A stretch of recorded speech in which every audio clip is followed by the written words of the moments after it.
Hey everyone, good to see you guys on board. As you start entering into the chat room, just let me know if you could see me okay and hear me okay. Just want to make sure everything's working before we start this month's call. So just go ahead, let me know. On your right side, you should see a nice little chat room, chat roll. You can go ahead and just type in the little chat box in the comment box section. Just go ahead and type in that you can hear me and see me okay.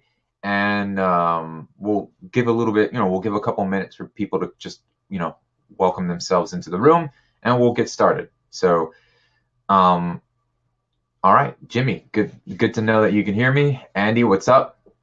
Brian, Andrew, Brandon, Jim, Word. So excited for you guys to be here. I've been really looking forward to this month's call. So cool. Alicia, I'm also, so happy you're here. Dang. All right, now it's going to get crazy. As we've gotten so many new members and additions to the Beat Academy family, I will do my best to circumvent all the questions that we're going to be dealing with today. So just be patient with me, and we're going to have a lot of fun, a lot of great things I want to talk about, some really cool things I want to share about what's coming up in Beat Academy and things like that. And I just want to hang out with you guys and see what's going on in your world and see how I can best come alongside and serve you any way that I can. So I guess for those of you who are just coming in, you just missed how I saved a baby panda from drowning. So sorry, you're gonna have to get here a little bit earlier. No, I'm kidding. We're just getting started, so we'll wait about another 2 minutes or so for people to kind of just who are wandering in. We'll go ahead and how's everybody's New Year? By the way, Happy New Year. Just let me know once again where you guys are from. Florida. I can see hear you too. Thanks, Colin, Ken, Felipe. Works fine. How was the New Year, guys?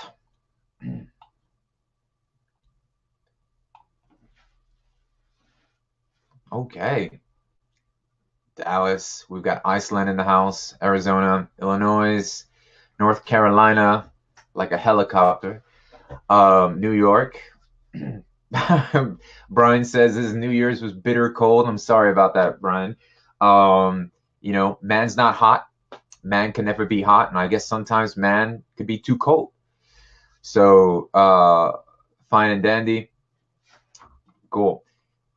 Now, as we I'll put this up on here. So as we start to get into the Q&A section, you guys might notice that in the chat, on the bottom of the chat, there's the little chat bubble or the little comment bubble. You can click that, and then you could go, instead of chat, you can head over to the Q&A section, and that will allow me to see your question. And it actually just it becomes like a sticky on the bottom of the video. So that'll be really helpful for me when we get to that part of the Q&A call, to just notice your question, and I'll do my best to just kind of go through as many as I can. So in the comment section, you can click the little chat bubble and head to Q&A, but only use that when you are when we're in the Q&A portion. That way I'm not, if you're just trying to chat something, and that way it doesn't get confusing with all the questions and stuff like that. So what we'll do is maybe just like another minute or so for people who are just coming in. I'll give you a little update on Beat Academy, what we're doing, and then what we'll do is we'll head into some of the questions that were posted into the forum. I'll do about maybe about 4 of those, and then I'll open up the floor for you guys to just have some Q&A in here, and we'll just have a grand old time. We'll have a good time dialoguing back and forth. So Andy's off to a head start. He's like, I'm getting this party started. Thanks, Andy, for the question. Just hold on to that right now. What we're going to do is I'm going to go through some of the questions that were posted on the forum in the channel for this call. We'll start with those first, and then just a couple of those, and then I'll let you guys know, just so that I can do my best to capture and to get to all the questions, and not just that way it gives everybody a little bit time to kind of think through their questions and write them down. One thing you want to do that works for me is open up maybe like a Google Doc or a Notes or whatever, some kind of program where you can jot down the questions, have them ready ahead of time, and that way you can just kind of copy and paste them into the chat box, and that way you can focus in on what I'm talking about. Sometimes what I've noticed is people are writing questions and they're missing out on what I'm actually saying. And I know you can always go back to watch this later, so however it'll be helpful for you guys. But so super excited for this year. One of the things that I'm really excited about is really just investing more time and energy into Beat Academy, in the sense of reaching out to a vast network of other producers and writers that I've worked with, and artists themselves. So I'll be making trips both to Nashville, LA, New York, and bouncing back and forth for the sole purpose of just tapping the shoulder of a lot of guys that I've worked with, and ladies that I've worked with in the industry, who are really still at the top of the ladder in the industry. And it's just been such a blessing to work with them. And I just want to be able to have them, stop on by, offer, some breakdown videos, and help, help walk through some of the production of their songs, as well as some insider knowledge from the experience of from writing songs and just working in the industry as much as possible. So I wanted to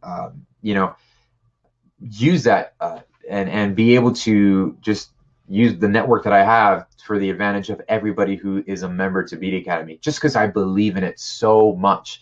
And I think it's just such an amazing platform. And I'm not trying to toot the horn. What makes it amazing is you guys. I mean, you guys are really the heart and soul of what's happening here. And I've just been over the moon to see what's been going on in the community. I mean, I can't even keep up with all the amazing stuff that's going back and forth. But I'm really excited about that. So that's going to be happening in the next couple of months. I'm going to be, inviting top names in the industry to be a part of just sharing from their experiences, and allowing you to really take advantage of those golden nuggets that they'll be sharing, so that you can take your next step forward with your music. And that's been the biggest thing for me at the start of my career. I mean, I can't say this enough, but the biggest thing, the biggest milestone for me was really just having somebody believe in me and come alongside me and help me take that next step. So I want to be able to provide that opportunity, not just with myself, but with others that are in the industry, currently working professionally in the industry. So I'm really excited about that. So definitely stay a part of the family, because there's a lot of great things happening down the road. So also, I'll talk a little bit about this later, but I just posted something really cool this morning from a management of one of the biggest girl groups in Japan, and K-pop, that stuff over there. So they hit me up directly with a request, and I've actually given you guys access to take a look at what I've been given. So that's an opportunity there for you as well. All right, let's dive into some questions, because there's a lot of them, and I'm excited to get into them. Does that sound good? Let me know in the chat room. Peeky, peeky, peeky. I don't know why your chat room would sound like that, peeky, peeky, peeky, like a magical flute, but let me know. Let me know if this is if what I just shared is something you guys are interested in. Leon says yes. Amber, yes. Brandon, let's do this. Dakota, let's get started. All right. Well, thank you. First of all, thank you guys for taking the time. And I know some of you, we're obviously posting on the forum what time works best for these live calls, and I was discussing it with my team, and I love these times that I get to spend with you guys. So I decided for this month I want to do 2 calls this month. So we've got this call going on, and we're going to announce the next call, which will probably be on a Saturday. So I know a lot of people might have issues attending. I mean, it is why we do a vote every month as to what days would work best. We just want to best serve you guys any way possible. But yeah, we're going to do another call on Saturday, so be on the lookout for that. All right, let's jump right in with some questions. So here are some of the questions from the forum, and then I'm going to open up the floor for you guys to just jump in on the chat. Be sure that you're using the Q&A button here in your comment section, because that's going to be helpful for me to notice your question. All right. So the first question comes in on the forum, and here's the question. With response to tracks being pitched to major labels, artists like the ones you share in recent posts or in general, should tracks be private links with no previous downloads or public sharing, registered with BMI? Like, what do we do when opportunities come our way?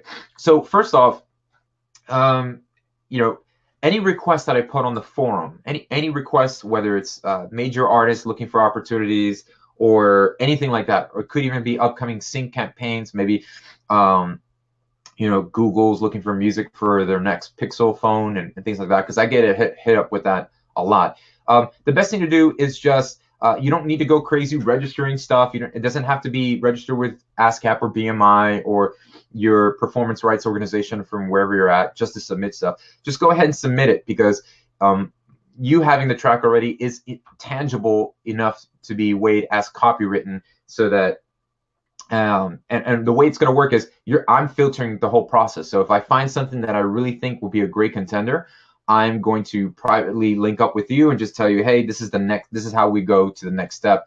And I'll be very upfront and honest and clear about what those next steps will entail. All right, so it's very simple, not to get too crazy. So you don't have to have every song or track or idea submitted through BMI. That's something down the road we can get to. All right, the next question. What are some tips for keeping our own egos in check? If someone criticizes our work, how should we approach the balance of knowing whether or not it's good criticism? Awesome question.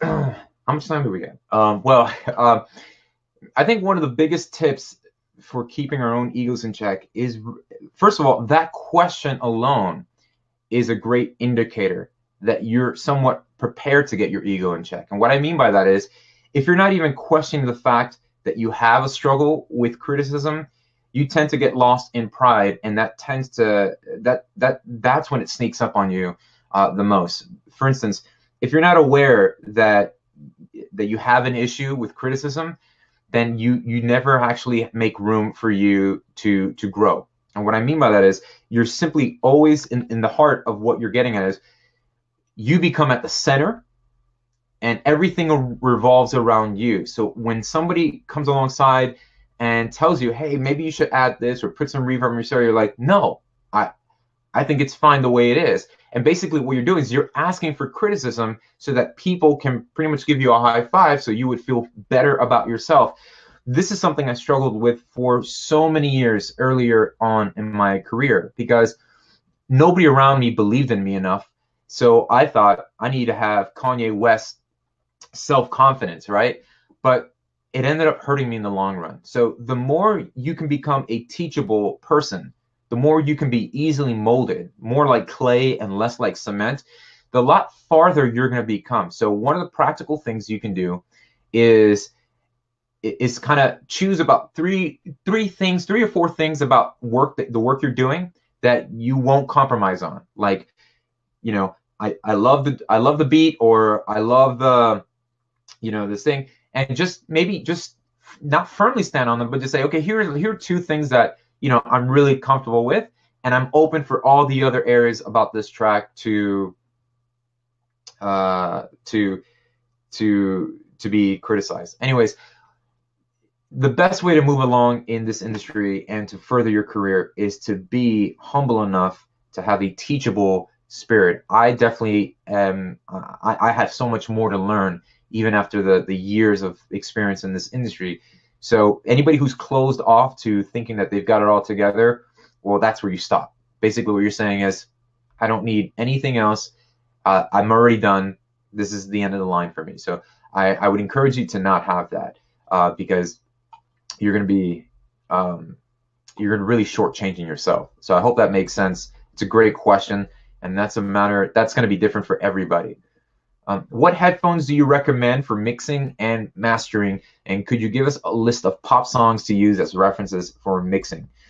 All right, so headphones really come down to your budget. And I personally, I'm using these KRK 6400s here, just because I grabbed them from the local music store. I've used Sony MDR 75 09s or 6s. What I've learned, and I've done a video on this a long time ago, is the best way to really get the money's value from your headphones is using a reference mix. So um, a good friend of mine, Frank El Medico, he mixes all of Major Lazer stuff just using headphones, and they're like the cheapest. It was $100 pair of headphones, and so he does it because he uses a reference track. So Sennheiser HD 650s are great. I mean, there's a lot of great headphones, but the problem is if you start going on this holy grail hunt for the flattest and the cleanest headphones, you'll probably end up being disappointed. So what you want to do is work within your budget, get some decent headphones, and use reference tracks while you're mixing in headphones. That way you can what you can do. That way you can listen to what that pop sound sounds like in your headphones and do your best to match your current mix to that. And that's really going to be the best way to get the value out of your headphones. So I hope that makes it. As far as a list of pop songs, just stay with something that's close to your track. You know, if you're doing straight up pop, if it's if it's K-pop, listen to other K-pop. If it's vibe trap, if you're doing Kendrick Lamar, listen to some other records that are in that same vein. I mean, that's really the best way to do references, is that you want to get something within that ballpark. All right, I'm going to go ahead and answer one more question from the forum, and then we'll move over to the board. Sippy sippy.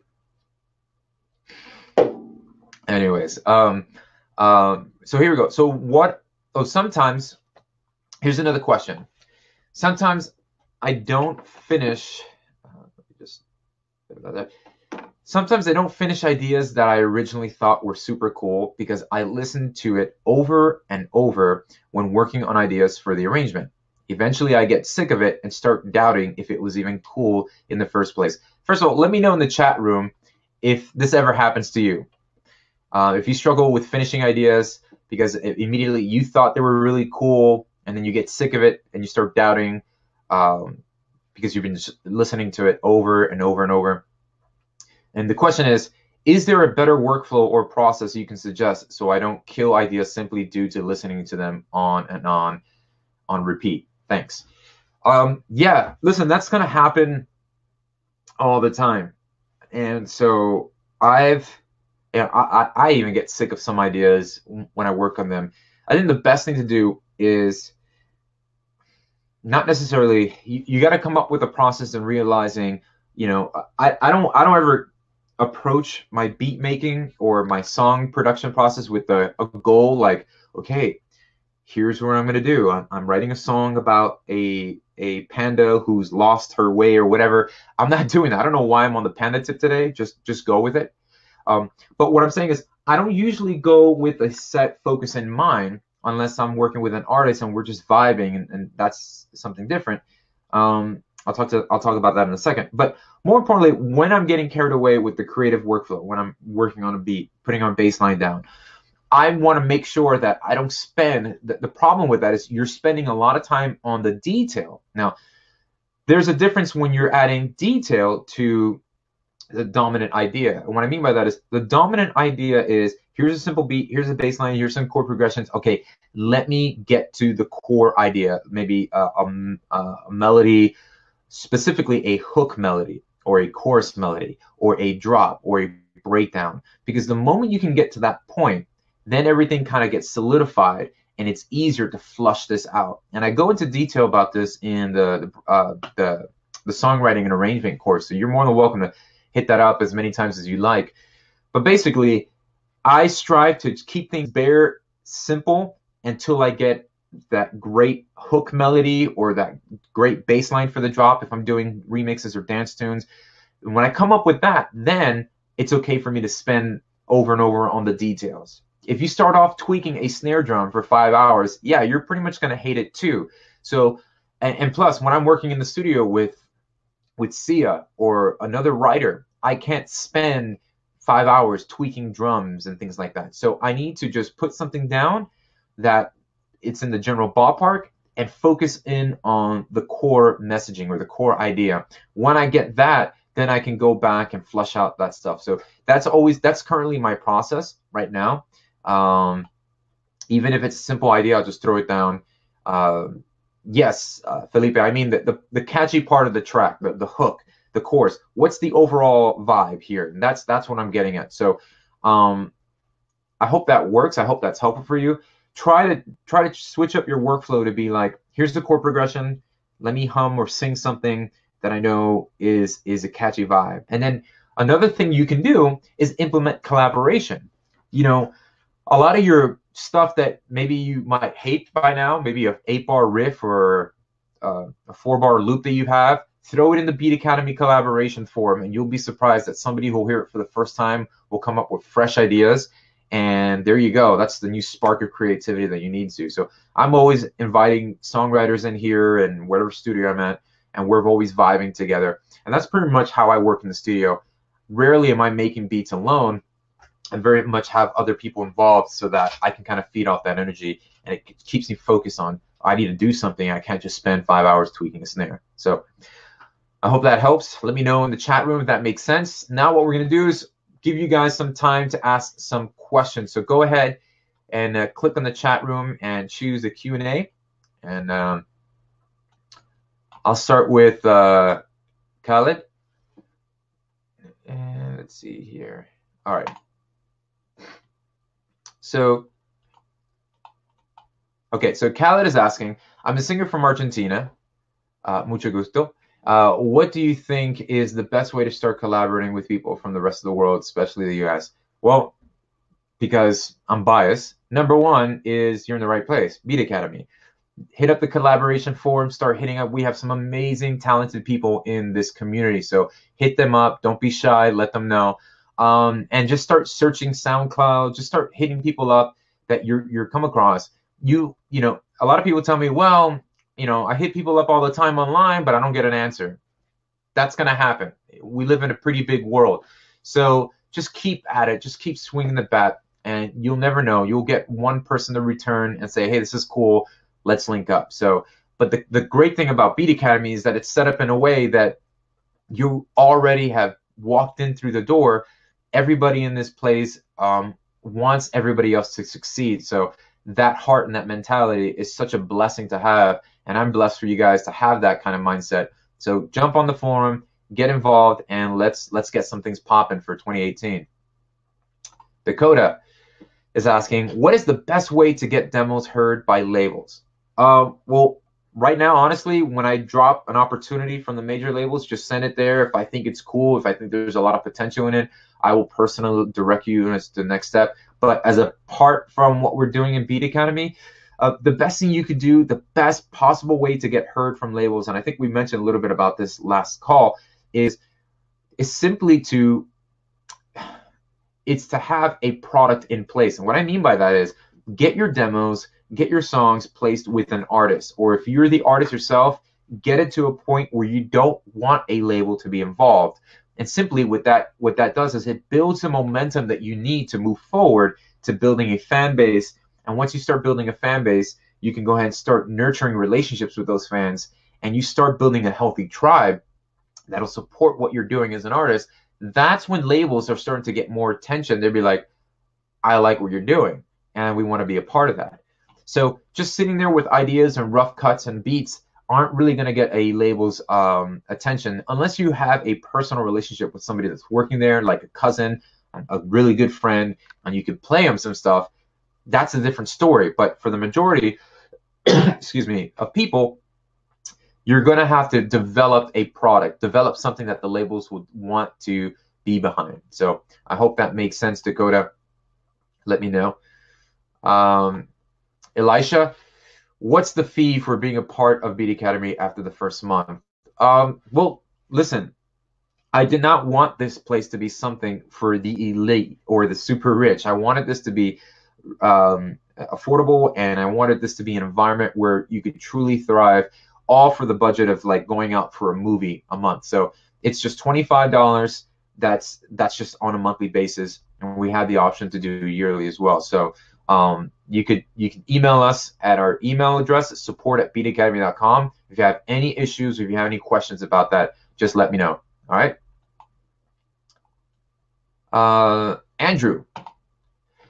Andrew's asking, are there any specific tips you have to avoid getting headaches while you work, specifically with headphones? Yeah, just get up and move as much as possible. I had to go see a chiropractor because I was getting a lot of like tension headaches in the studio, and they were just telling me, you can't be sitting down for long periods of time. You have to get up, you have to move. So I've got a little timer here. I've got a little timer here on my phone that sets off maybe every 30 minutes or so, where I just get up, stretch, walk around, go outside, do cartwheels, give mouth to mouth to a chimpanzee. I don't know. It could happen. It's crazy. X-nay on the chimpanzee thing. Anyways, yeah, just move around and just getting some blood flow, jumping jacks, do all that kind of stuff would help. Here's our next question, and this is Tadish. I'm sorry if I butchered your name, but what is tie-in opportunity, as in tie-in opportunity? I'm not really sure. If you can help me elaborate on that a little bit more, let me know, and I'll more than answer that. So Jim has got a question. I'm searching for some templates, aka Ableton files that most pop songs follow, i.e. the formula, intro, hook, chorus, verse, etc. Can you hook me up? Yeah, I actually lay this out really well in the songwriting course, so you can kind of just follow along that. I probably put some of that stuff in the vault down the road, so keep an eye on that, and we'll let you know once it's up there. All right, this next question is from Andrew DeLong. Andrew's asking, can you please explain the business side of collaboration? Should we discuss percentages before we start writing? Andrew, that's a great question. Now, here's the thing. Not everybody who you invite to dinner, or, it's almost like dating sometimes. It's weird because when you collaborate with somebody musically, it's a very intimate thing. It's an intimate process. You guys are both being vulnerable, accepting for criticism. So when somebody comes alongside and says, hey, before we start, read the dotted line, it could be a little weird, right? It could be that you could be that guy that makes things a little awkward. Imagine on a first date, it's like, hey, listen, before we move forward, here are my yeses and my nos for marriage. And you're like, whoa, slow down. We're just on the first date. We're not even talking about marriage. So it's a very important question and discussion to have. And what I would suggest is that it's had earlier on than later, because you're going to be caught in a sticky situation like ones that I've been personally.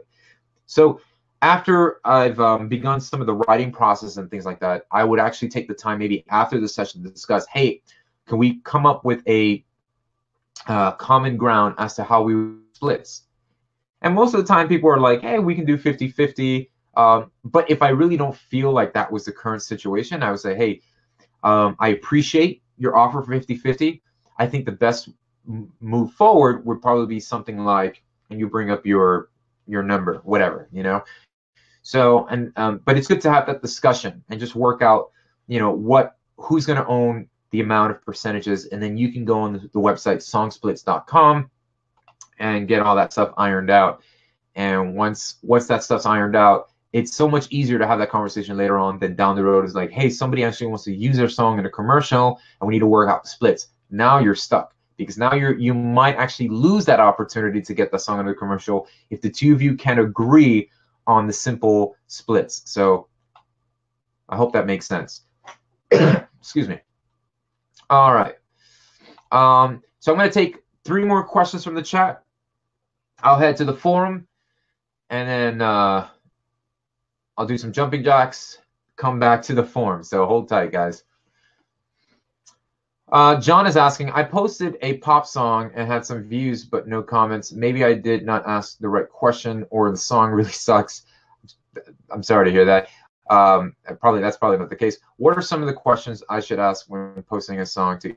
Now, John, if you're specifically asking about the form, like posting songs, just be patient. You know, as more and more people become members of Beat Academy, there's going to be more and more opportunities where, you know, I myself personally am trying my best to get to as many posts as I can and listen as much as I can. But, you know, the schedule is kind of crazy.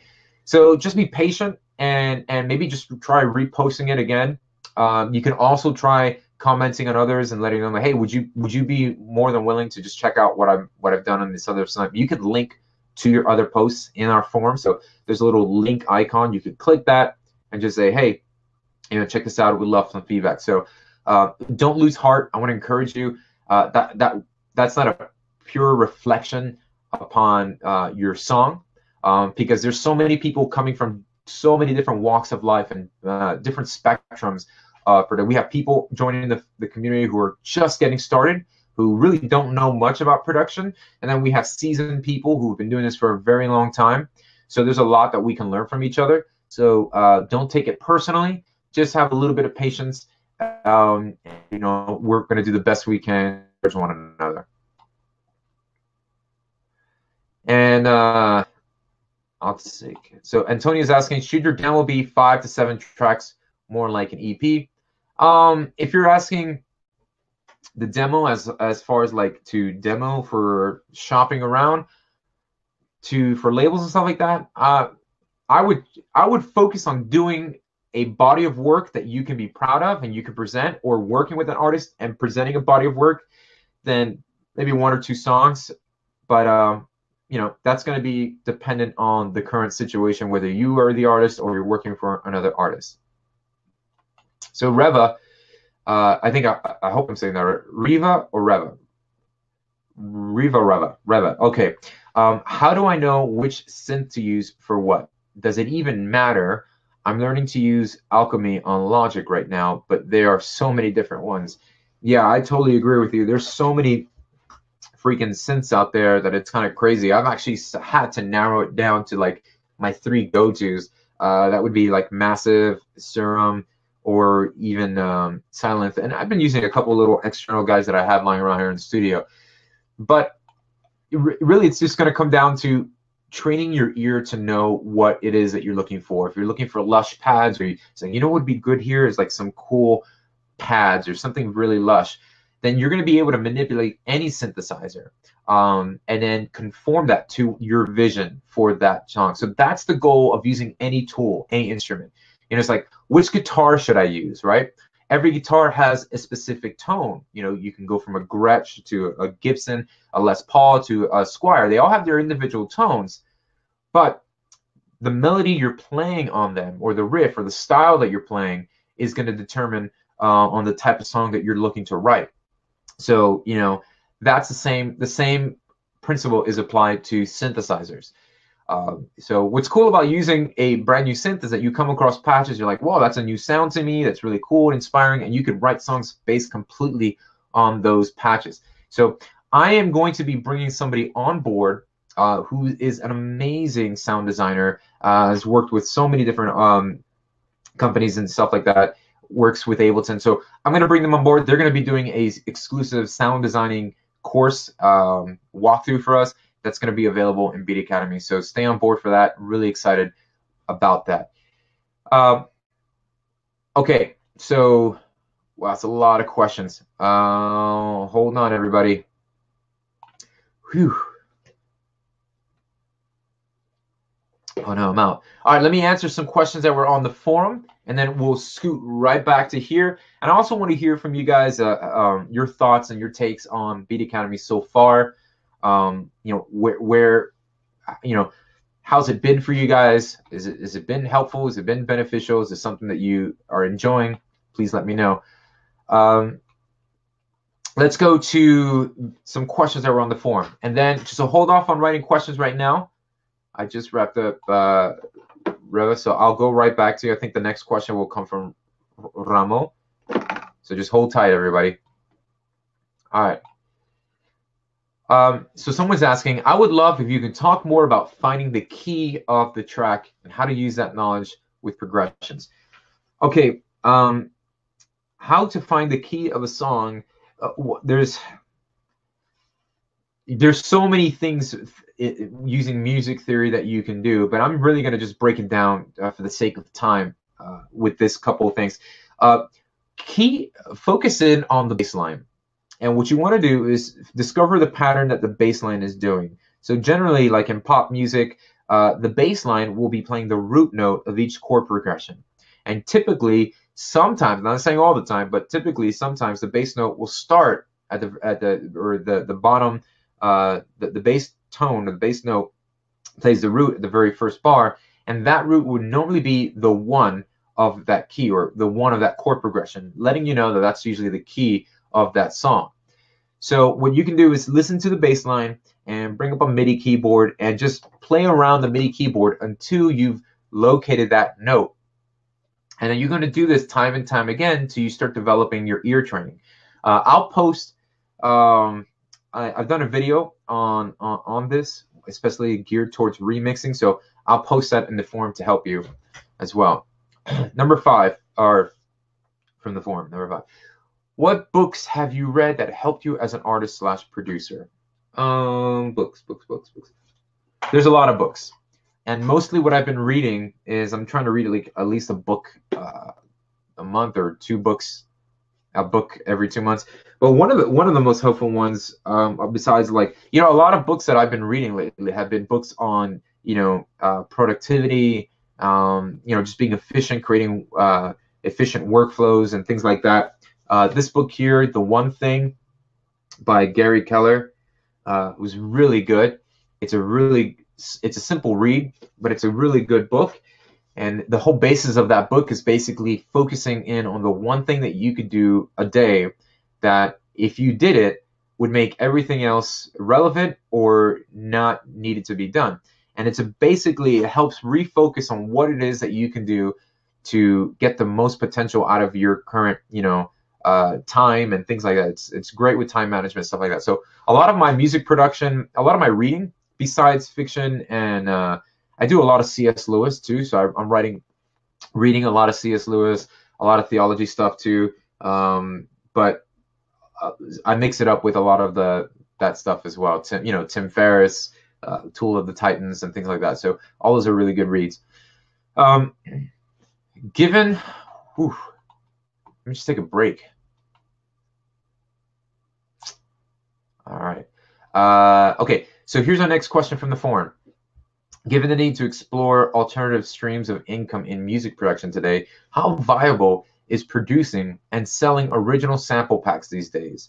Do you have advice on how to create and market these? Sample packs, the sample pack game, any game or any market you can get into could look on the outset overwhelmed and oversaturated. It doesn't mean that you shouldn't get into it. I'm not telling you that don't get into the sample pack game. It's going to be a long journey there. The guys who do well in the sample pack games are the ones who are always consistent. So if you're consistently releasing and creating great product and great content, then you're going to be, continuously paving the way for yourself to be a lot more successful at that. It's just like any other business or anything that you're doing. It's just finding a niche, niching it down. So instead of trying to create sample packs that cater to everybody, you might be better off just focusing in. Like a good friend of mine, a really good friend of mine, his name is Illmind. So we've got the ill stuff happening already. But he's big on making sample packs specifically for hip hop. That's his thing. And he's been doing it for a while, I think since 2011. And he's just been consistent with it. And it's doing really well for him. So you just have to be consistent and know from the outset that it is a long road to get to where you want to.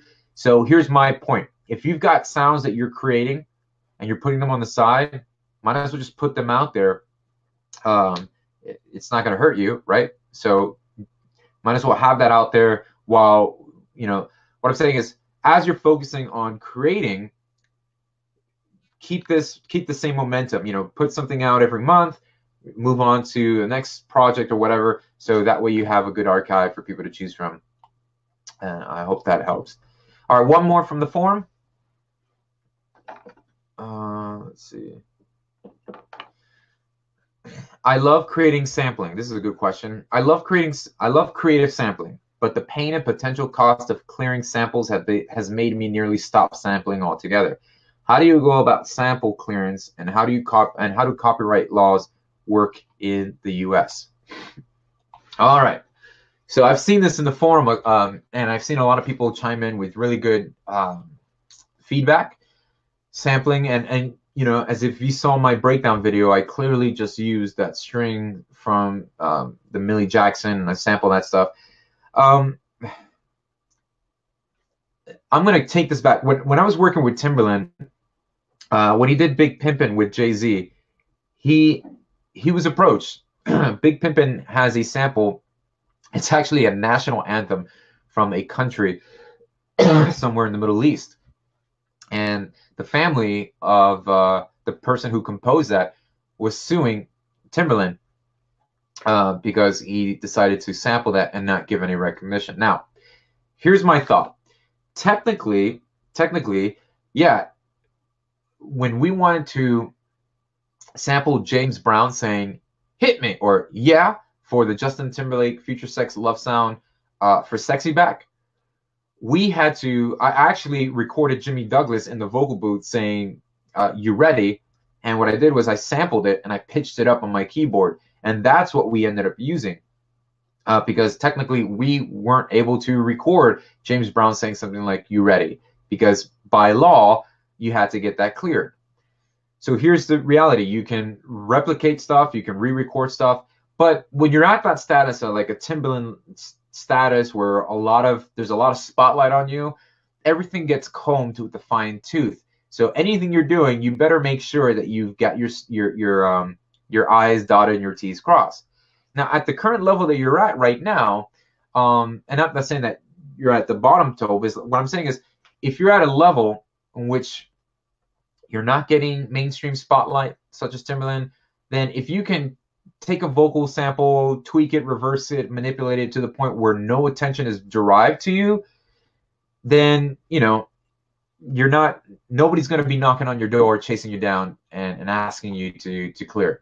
That's my take on it, but it has to be completely unrecognizable. But technically, by law, you do have to get it cleared because there's two factions. There's the people, the writers and the publishers who own that copyright, and also the people who own the master rights for that, which would normally be the record labels and stuff like that. So what I typically do is if I'm contorting samples until they're unrecognizable, I kind of pin it down to the project. Like if it's going to be going to Sia and she's going to use it on her thing, then what I would do is I would recreate it. So the Millie Jackson string sample I did on the breakdown, I would find the budget from the label to hire strings and replay it, or I would just get VSTs and try my best to replay it and stuff like that. That way I don't have to deal with getting it cleared. So, and so that's how the copyright laws in the U.S. I know in certain places you don't have to register and get it copywritten. By law in the U.S., once you have something down on a tangible format, such as a recording of it, by law it's already copywritten, and you don't necessarily have to go and copyright it every single time you create a beat or something like that. When you work on a project, a song, and you've written that song and you're copywriting it, you guys are all the parties involved in the creation of that song will come to an agreement as to how to split the share of publishing and writers percentage for that song. Then it gets registered, and there you go. So I hope that makes sense. Let me know in the chat room if that made any sense to anybody out there, and we'll go ahead and keep moving with some questions here before we wrap up. Leon says he's loving Beat Academy and community. Very helpful and keeps me going. Not enough time to interact with all in there, but much love. Thanks, Leon. Cool. Amber says it makes sense. Andrew, plenty of sense. Perfect. I'm glad that it makes some sense. Okay, cool. So I'm going to go down a little bit. I'll pick up. We have some questions. Yeah, easymusiclearning.com. You could hit that up. All right, let's. I'll pick up. Amber is asking questions. I love learning from books. Do you have any recommendation for best book on mixing? Beginner's Guide to Mixing is good. There's a lot of great resources you can find now on Amazon for mixing. We're gonna be redoing the mixing course, and that's gonna be coming up soon for you guys. So hopefully I'll be sharing a couple things on there that'll help you with the mixing as well. Let's see. From what you Okay, let me get back to Tara's question. So from what you sent us, this tie-in's main purpose to promote the song, and we would like to ask the writers to waive the sync and performance fees. Oh, okay. So I think you're asking about the opportunity I posted this morning. Each opportunity that might get presented, not only for me, but for what I post in the forum, will have specific details. So since this song is catered to a Asian pop group, there are different ways that they work over there. So they want to basically make sure that they're not going to run into any weird entanglements. So they want to make sure that the song that I'm presenting to them is not being used, has no samples, it's very clear, and it's very black and white, straight to the point. So they want to be able to say, when we want this song to be synced on a commercial, we don't have to go and ask for permission from somebody in the US. We want basically the ability to have it all in our bubble without having you guys to get in the way. So that's what that means. All right, this question is from Minstrel. How to get an authorization from artists to make reprises, for example, instruments, soundtracks, or remixes? Thank you. This gets a little tricky because you can't simply just email, an artist. You can't email Tiesto and just say, "Hey man, I'd like to do a remix. Give me the parts." Unless they're open to that, because it's a lot more involved. There's the record label that owns the rights to that song. There's many different writers who own the rights to that. There's the publisher who owns the rights. So everybody has to be on board with the okay to allow that track to be remixed or given out for reprise. So you can do something as going to the Harry Fox agency. You can type in harryfox.com. And what Harry Fox would do is they would give you the license to recreate the song, not sample it, but recreate the song, maybe do a cover of that song, and you would have the rights to that. And there might be some caveats to that. Maybe, for the first 1,000 that you sell of that, there's a certain percentage you got to give, but they'll let you know. But you can go to sites like Harry Fox. You can also do louder.com. I mentioned in the last video, Louder will also let you do the same thing, cover songs, and they will handle all that stuff for you. So Dave is asking, I just signed up a week ago. I love the 2 courses available. Would there be more? Is the fees just to access the courses? Yeah, there's going to be plenty more. There's going to be much more courses. Like I mentioned earlier, we're going to have guest producers, songwriters chime in with their courses as well. So there's going to be a lot more content. There's a breakdown that gets released every month. So I'm working on providing content every month for you guys on the courses and things like that. So just hang tight, because there's going to be a lot more stuff. And like I said, more opportunities that I'll be posting down the road. So you don't want to miss out. Let's move up here. Colin. Woo. All right. Colin had this question. I had to leave for a few moments, so I'm sorry if this has been asked, but do you help with music placements for sync if we give you some credits or something? Yeah, I mean, that's the whole point of me putting those opportunities. So I'll be putting some sync placement opportunities relatively soon when I get them. And if there's something that really catches my attention that has a lot of potential, I'll walk you through the next steps, and we'll see. We'll take it from there. So let's see. Jimmy, I got disconnected, so this may have been asked already, but can we see you work through a beat creation from the very messy beginning? I'm really digging the breakdown stuff, but it would be nice to see you actually process go down from the moment of inspiration. Sure. I mean, that might be something I will do in the future. What I'll do is I'll do like a live broadcast. I'll start something from scratch. I'll film it live and then, trim it down so it's not a whole. I'll edit it in the sense that you're not losing anything, and post that up for you guys in your dashboard so you'll have access to that. So that's a good suggestion. Thanks for bringing that up. Louder is spelled differently. It's LODR. Nope, that's not it either. Listen, louder.com. It's loud. It's loud without the E. It's just loud R. So it would be LOUDR.com.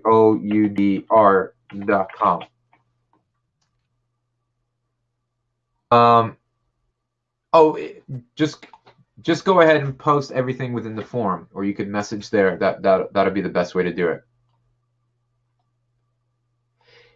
Yep. Damien's asking if there would be replays. Yeah, all of our Q&As always get replayed, and we'll do our best to timestamp it so you know exactly when the questions are being answered and asked. All right, let me just ask. I'm going to answer the last questions on our forum, and we'll go ahead and wrap it up with some Q&As from you guys. All right. So here's a question. In Germany, it's not possible per law to give away your writers and publishing rights, which makes it hard on international market. Would be great if you had some advice for the problem. All right. So in Germany and some other places around the world, there's a law that you cannot offer or give away your writer's percentage or your publishing. So for instance, if a big publishing company from the US says, hey, we want to get all of your publishing for their songs,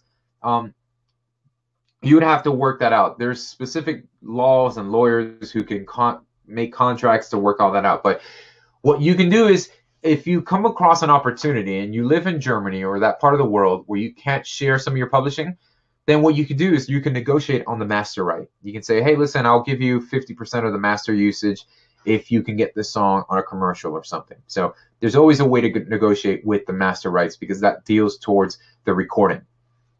So I hope that makes sense for you. What is a good plan for releasing a debut single? Do you recommend hiring a publicist to shop it or go to radio, magazines, etc.? Would love to hear your view on releasing music in 2018. Okay, first thing, don't go to radio. Don't go to radio. No, slap your hand right now. Now, the reason why I'm huge on not going to radio is because it is probably the quickest way to burn through cash. It's the quickest way to burn through your money. You want to be able to have a platform in which you can locate where the people who are liking your music coming from. So I think the best way to release a debut single, and we're going to talk a lot about this as we come up with our music marketing course that we're going to implement as a part of that you're going to be seeing soon. Good, Amber, slap the hand. Here's the thing. You have to understand that people. The day of exchanging a song for monetary value, basically, here's my song, give me money, that day is over. It's gone. So now what you have to view your music as it's a bridge that people can cross over to connect to you, the artist. So you're going to be releasing music and you're going to be treating it as a bridge that people can walk over so they can discover who you are as an artist and connect with you on a much deeper level and a more personal level. Because now you're going to be attracting people with your music as the catalyst, as that. But then people want to get deeper. I mean, we're so bombarded with music all over the place that the thing is that people are now craving is they want to be a part of a movement that artist is creating. They want to be a part of what that artist is doing. That's why social engagement is so strong with artists and their material. So the best thing you would want to do is when you're releasing music is that you want to build up the story behind the release of that music. And if you're just starting off with your auntie and your neighbor and they're the only fans of your music, then start working on developing a healthy fan base with letting people discover who you are. So you might want to start with some covers. You might want to start with some remixes and things like that can start building up the buzz behind what you're doing and your artistry. Then attach your message and your story behind that. When you have the story of who you are, where you're coming from, what's the background, why are you doing music, I can resonate with you better if I understand where you're coming from, and I also resonate with your message. So that way, you're connecting on three sides as opposed to just here's my music, and you'll have a stronger return for that. So we're going to extrapolate on that big time in the marketing course that's coming soon. So I hope that makes sense. So you can also let me know if you guys resonate, if this makes sense to you guys in the chat room. Let me know that you got to get out of the mindset of just here's my music, like it and give me money. That's gone. You now have to create a whole story and message and momentum behind that by building finding fans and niching down and really creating a backstory of who you are as an artist so they can connect on a deeper level with your music. Let me know if that makes sense to you guys in the chat room. Here's another question. Here are the last two questions from the forum, and then we'll wrap it up with you guys. What tips can you recommend for keeping projects neat and organized? What should I start a new project file once it's time to take final takes? So someone is asking basically when they start creating a project and they have a lot of these rough ideas, do they start to record new idea, the final takes on them? My workflow is this. I start a basic rough idea and I always have the microphone on and ready. So I'm tracking rough ideas all the time. And then I mute it, keep that to the side. And when it comes down to put final ideas, I just put final ideas on that same project. I just build upon it, clean things up, and then work off of that. And that's going to be how I go about doing that, because I always want to reference the rough and go back to that, so I make sure I don't lose that character, lose that vibe. Because if you start something from fresh, you tend to approach it with a fresh new sense of a vibe or spark that you probably didn't have, that you don't have, that you had in the beginning process. All right, can you please talk about bass and sub bass in general? Where does the bass end and where does sub bass begin? Do you treat them differently? If so, how? Yes. Okay, on to the next. No. All right. This topic can get a little messy or muddy. See what I did there? Now, basically, you want to do this. If you mix with your eyes, if you start getting in the habit of mixing too technically, meaning I always got to wipe out, 40 to 50 hertz for my kicks because that's where the bass is going to live. I did that for a long time. What I started realizing is I started mixing too technically. I started getting lost in that, and my stuff has started losing life. So it's funny, when Jimmy Douglas would mix all the Timberland stuff and we're working together, when I started learning, I was like, Jim, don't you need to trim 40 hertz away from that kick? And he looks at me, he looks at me and tells me like, dude, first shut up, because I know what I'm doing, and then second, he gives me that look like it sounds good, so I'm not gonna touch it. For instance, let me see if I can do this really quick, and you guys can let me know if you're able to see this.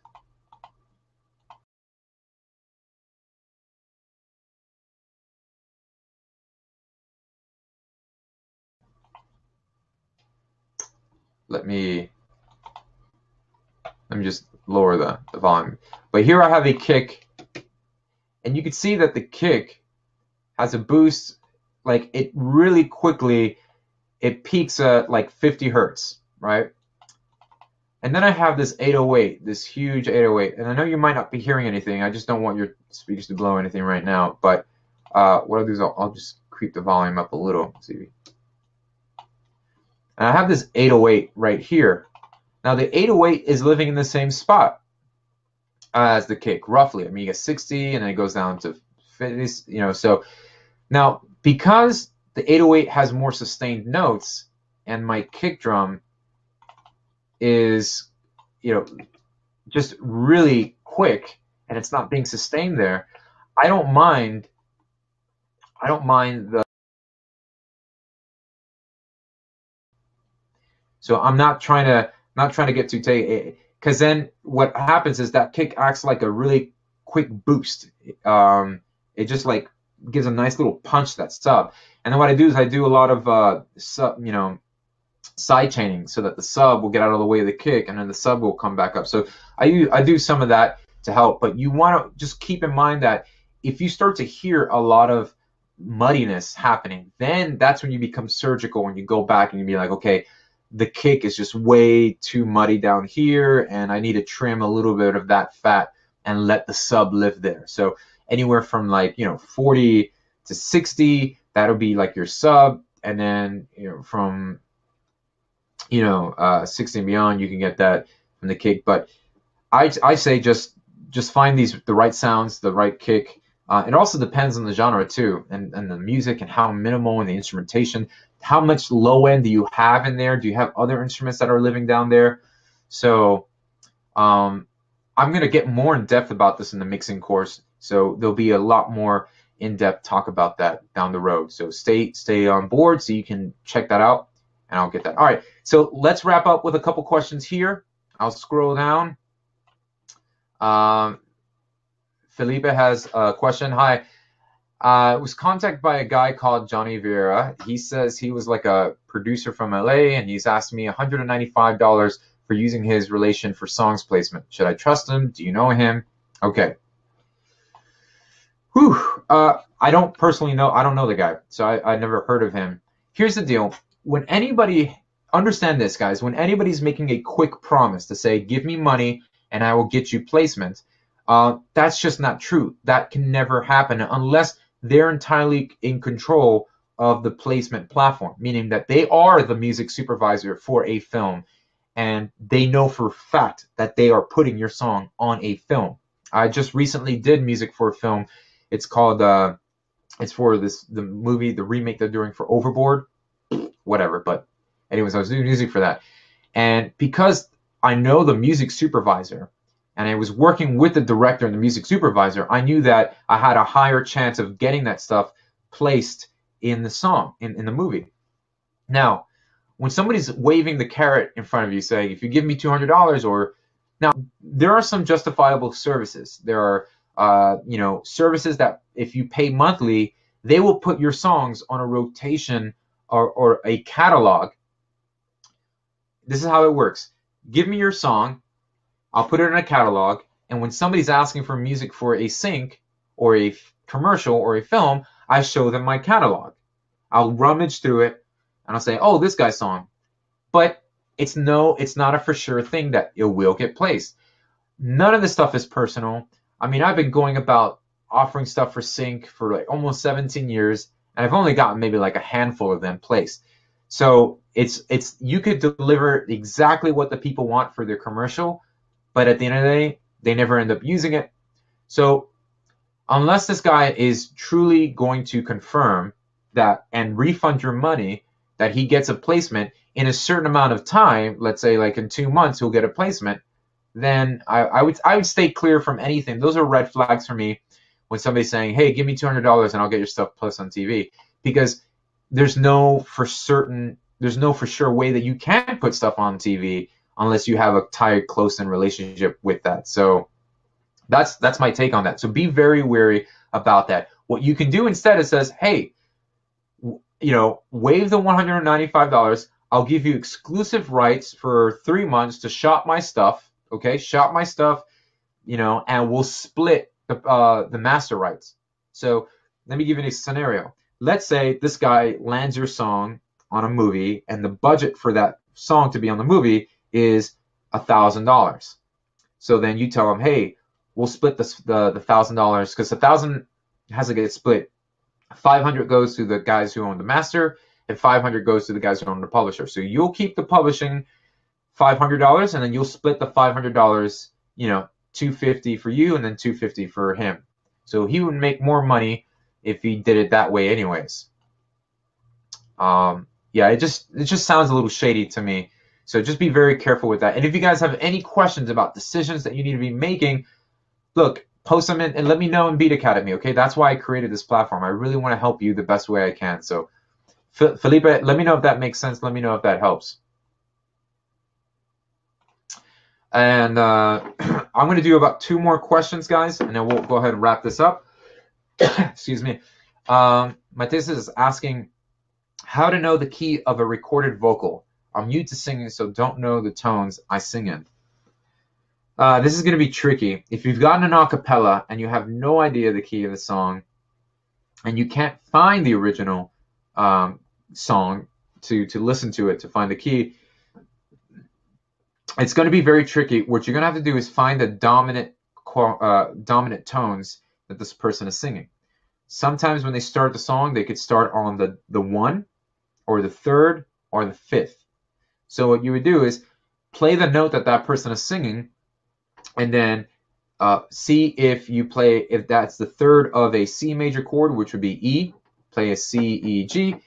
And if it's not, then move around till you find the right note that they're singing in. It's going to be a little time consuming, but you want to find the common tone throughout their vocal take, and then you can narrow it down to a couple of keys that you can work with. All right, and let's see.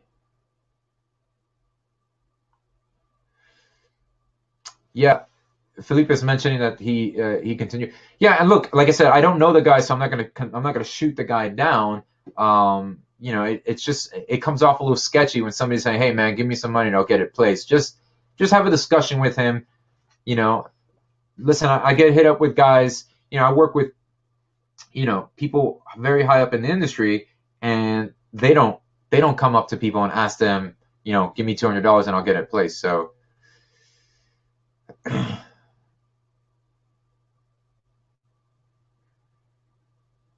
Yeah. I mean, look, a lot of people do a lot of things in this industry. You just have to be very mindful of where it is that you want to go and the steps what you're willing to compromise to get there.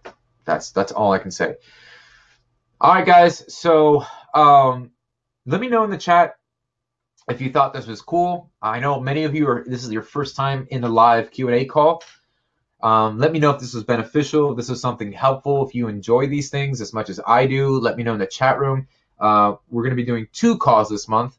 That's because that's how gangsta I love these things. I think they're awesome. So let me know your thoughts. Cool.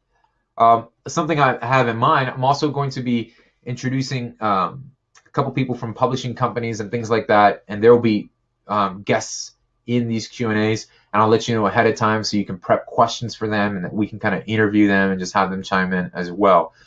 Awesome.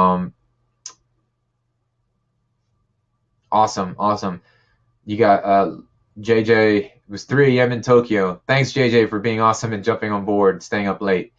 Cool. Well, I'm glad this was really helpful for you guys. That's my intention. This is where my heart is behind all this. I want to be able to just give you the best possible opportunities as much as possible. So as I mentioned, we've got a lot of great things on the horizon, so stay on board. Not only am I going to be adding new courses such as mixing, how to make a living with your music. We're going to get great guys doing sound design. We're going to have featured breakdowns from other people in the industry, songwriting stuff. So there's a lot of stuff happening in 2018. I definitely want you to be a part of this. Also, I'll get more opportunities to post more projects that I'm working on. And the good thing is these are projects I'm personally engaged in, so you have a great direct access to those projects. More sync opportunities, more things to keep you busy. And also, we're going to be introducing our monthly contests too. So we're going to start introducing our monthly contest probably in February. We'll give you more details about that. And that's just contests specifically tailored to you guys here as members. And there's going to be prizes. There's going to be cash prizes, some great opportunities of that stuff as well. So lots of things happen in Beat Academy. Love that you guys are aboard. Tell your friends, but you don't need to hide your wife, hide your kids. And thank you guys for taking the time and rocking it with us here. All right. So looking forward to our next call. I'll be in and out of the forums. Let me know what you think, and see you guys soon. Take care.